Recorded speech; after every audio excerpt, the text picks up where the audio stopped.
And I think what's really interesting is when we start to expand the senses. Okay, so what about ultrasonic actuators? Now there's an expression most of you probably haven't come across, but these are very common in synthetic biology, using sound in order to push molecules around to create, in some cases, the building blocks of life.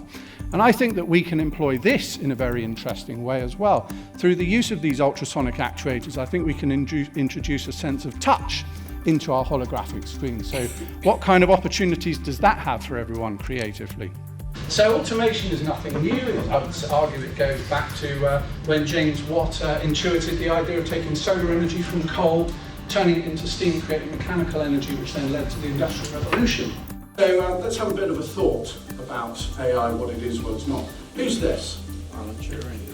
Wow, brilliant, room of engineers. Is it Alan Turing? Or is it Benedict Cumberbatch?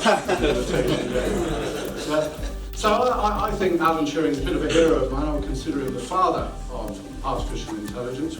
Leo Szilard, does that mean anything to you? Okay, so Leo Szilard is actually the reason that we're all here today, because on the 12th of September 1933, he was crossing Southampton Road, noticed a crack in the road and intuited the idea of the nuclear chain reaction. Last year, for example, I think it was in the New Scientist magazine, there was a story about how scientists had connected 3 people together using headsets to play Tetris together. Yeah, so we've got a way to go, but I think that is the sort of next 10 to 20 years or so. So health and well-being are clearly on the rise on the global agenda at the moment, and I think that there is something that global mobility professionals can do about that. One area is to look at some of the new forms of architecture that are coming out of, say, Hong Kong, South Korea, the Netherlands, and even in London. And what we're talking about here is the co-living spaces which can reconfigure themselves based off of an app.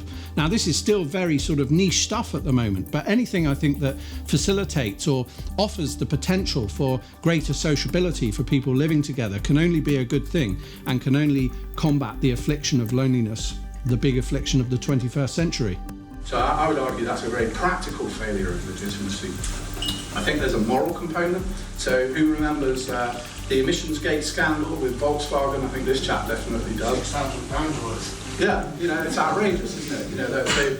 They gave up their moral credibility by lying on the emissions test. Interestingly, though, I think they've slingshot themselves as a result of that and have really propelled themselves into the forefront of electric cars. Robot overlords are listening in the future. I supported your uprising, okay? Certainly, this is a technology that I think we should be looking at quite seriously, both for training, but I think also for on-site projects as well. Jobs are only going away when problems go away, right? For as long as society has problems, there will be jobs and organisations and businesses to help fix them.